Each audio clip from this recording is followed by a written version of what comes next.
The morning sun spilled over the crowded streets of Manila, turning puddles into mirrors and chaos into color. Amid the noise of jeepneys and street vendors, a small figure stood at the edge of the plaza, a girl no older than 12, wearing a faded yellow dress and holding a white cane. Her name was Lyra. She was blind, but if you asked her, she'd tell you she could still see, just not the way everyone else did. She could see through sound, through kindness, through the tremble of voices and the pulse of hearts. Every day, Lyra's mother led her to the same corner near Quiapo Church, where Lyra would sing. They didn't have much. Her mother sold sampaguita garlands, and Lyra's voice was their hope, their fragile bridge to the next meal. When she sang, the world around her seemed to stop. Her voice wasn't loud, but it carried something no microphone could capture, the weight of longing, the shimmer of faith, and the quiet power of someone who refused to let darkness define her. People came and went, dropping coins into the small tin cup by her feet.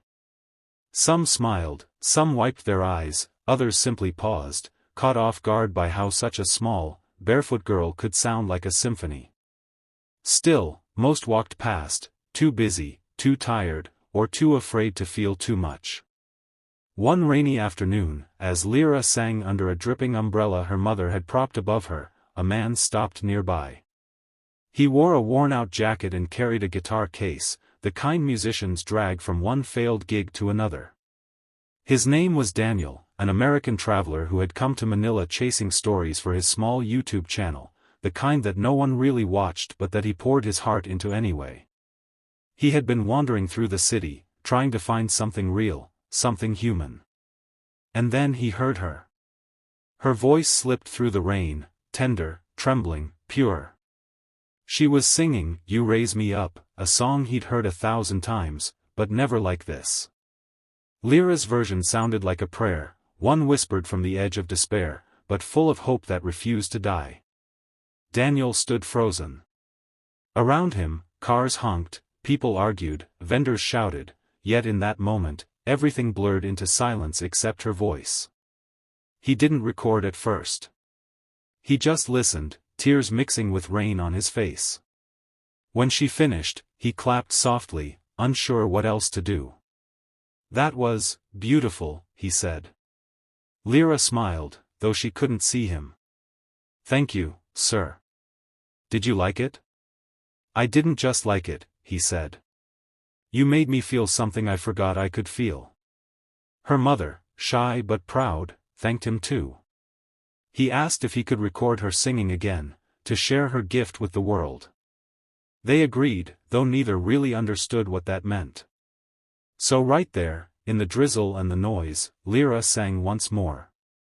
This time Daniel pressed record. When he posted the video that night, he gave it a simple title, "Blind Filipina Girl from Manila Sings." And the whole world falls silent. He didn't think much of it. He'd done videos like this before, moments of human beauty that often vanished into the internet's endless tide. But by morning, something extraordinary happened. The video exploded. Millions watched, and millions wept. They shared it not because it was perfect, but because it was pure.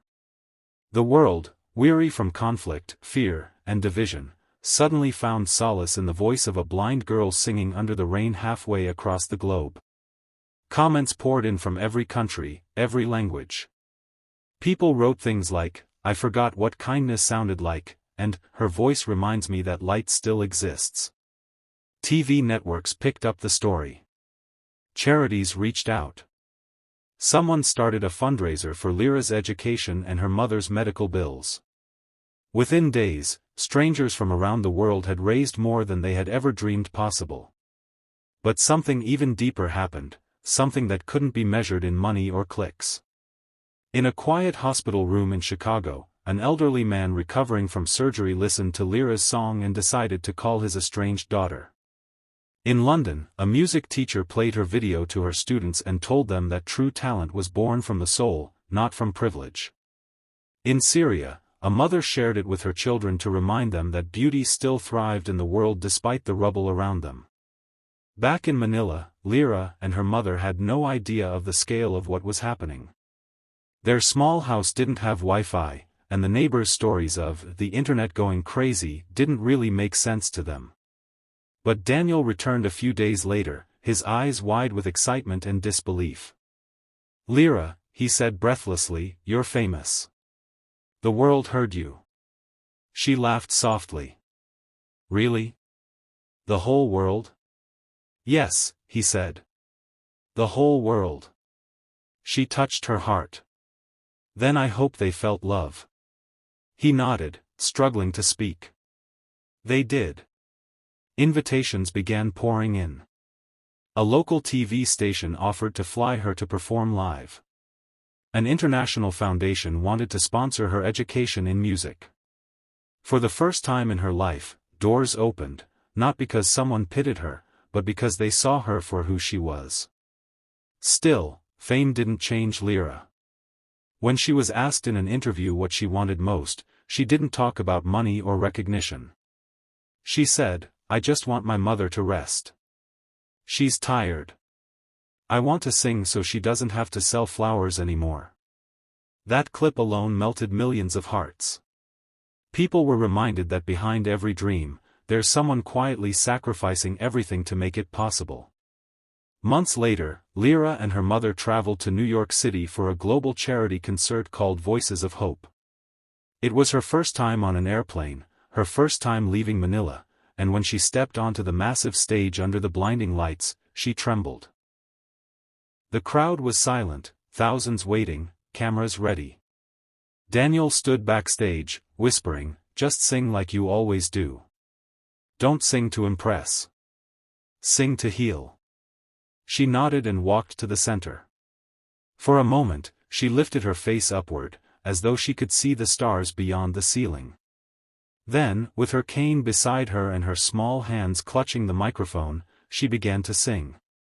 This time, she chose a Filipino folk song, one her mother used to hum when the nights were hard and the rice was running out. It spoke of hope, of resilience, of love that never surrenders. The notes floated across the hall, delicate and trembling at first, then soaring like wings unfurling after a lifetime in darkness. When the final note faded, there was a heartbeat of silence, that rare, sacred pause when an entire room forgets to breathe. Then the applause erupted. People stood, clapping, crying, cheering. Some shouted her name. Others simply stood still, hands pressed to their hearts, unable to speak. Lyra couldn't see any of it. But she felt it, the vibrations through the floor, the warmth in the air, the invisible wave of love washing over her. She smiled, tears streaming down her cheeks. "Thank you," she whispered into the microphone. "For listening. For feeling. For remembering that we are all one." Later that night, Daniel found her sitting quietly backstage, humming to herself. "You changed people tonight," he said softly. She shook her head. "No, sir. They changed me. The world is kinder than I thought." He smiled. "Maybe because of you, it just became a little kinder." The next morning, social media once again lit up with her story. But this time, it wasn't just about a viral video, it was about a movement. People started projects in her name, music programs for blind children, fundraisers for struggling families, initiatives promoting empathy through art. Lyra had unknowingly started a ripple that kept spreading, from one act of compassion to another, from one song to countless hearts. Years passed, and Lyra continued to sing. She studied music, traveled, performed, but she always returned to the same street corner in Manila at least once a year. She would stand there, eyes closed, singing the way she always had, not for fame, not for cameras, but for love. For the people who once stopped to listen when she was nobody. One day, a little boy approached her. He was barefoot, holding a tiny guitar missing 2 strings. "8, he said shyly, "can I sing with you?" She knelt and smiled. "Of course." Together they sang, off-key, imperfect, beautiful. Around them, people slowed, then stopped, then smiled. For a moment, in that small corner of the world, time stood still again. And somewhere deep inside, Lyra felt her mother's hand on her shoulder, proud and gentle, as if to say, "You've done it, Anak. You've made them see." When she finished, the boy grinned. "You sing really nice, 8. Did you practice a lot?" Lyra chuckled softly. "Every day. But what really matters isn't practice, it's heart. When you sing with love, people will always listen." That night, as the Manila skyline glowed under the fading sun, Lyra walked home with her cane tapping softly on the pavement. The city hummed, the same noise, the same chaos, but she heard it differently now. Every sound carried a story, every voice a chance for kindness.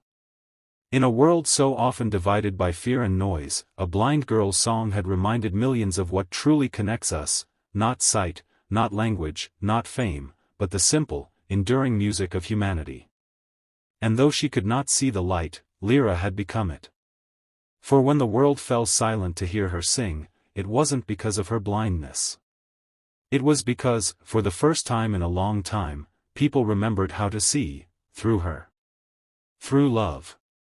Through courage. Through the voice of a little girl from Manila who taught the world to listen again.